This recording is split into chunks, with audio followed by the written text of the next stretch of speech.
Right, let's just do it then. Let's just do the G2 topic. Obviously, it's going to probably be impossible in this conversation to not talk about Fnatic and G2 at the same time because of how that final went. But I'll start on the G2 end.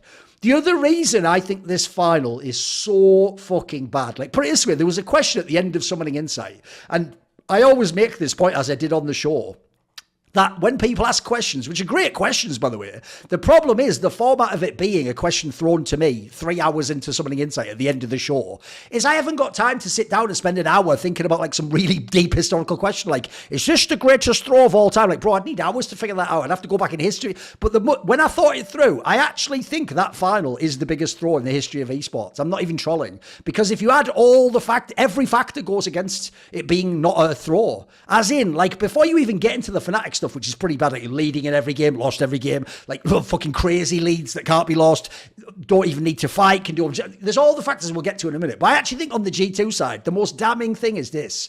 Bro, I don't even think G2 played well. I think most G2 players actually played fucking bad on this weekend, including in the final. Like, essentially, it's almost fine. Aside from Caps, and even Caps wasn't the peak Caps he's been most of the year. Aside from Caps, most of the players, it's like you did there. It's like you have to, like, acknowledge they fucked up in this way, but then they sort of were better than you think in that way. Like, nobody looked good. Like, I would understand if this is the G2 of some of the past splits where they blow you out the water, they look awesome, or Caps is just too good. You know, we do that thing after every final. How can anyone beat Caps? He's like the fucking Kwisatz Haderach of LEC. That's not even what this episode's going to be about, guys. This episode, absolutely, for both BDS and Fnatic, G2 was almost like just fucking like after you, like polite, like you can win the match, I'll come second. Like this is crazy. This is one of the craziest ones ever because when I look at the G2 roster, I always say I actually think normally the unfair advantage for G2 is they have way too good a roster. Almost every player is a real contender for best in their role. And then secondly, because of that, they normally have an insane draft kingdom.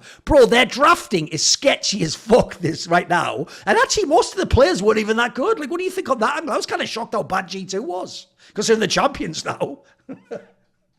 So one of the things that I did was when you compare the first series, right, where they lost to Fnatic, and then they looked at the second series where G2 won. They lost the first series because they had to play the proactive comms, and it was them who was then making the mistakes and failing to convert not this big lead, but they were not able to convert the leads and the map presence that they had, right? They're trying to twist the fate top. It was them was on the Renekton and stuff like that, which means that you have to be the one who's proactively on the map, snowballing the game, and the onus is on you to close things out accordingly.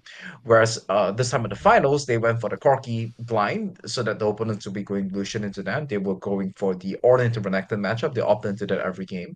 And I have to say that the lead should not have been that bad, should not have been that big from Fnatic, because it's almost ridiculous, right? The fact that you lose to June hitting level 2 on Leona in the second game, and then you die to the exact same thing in the third game as well. Yeah.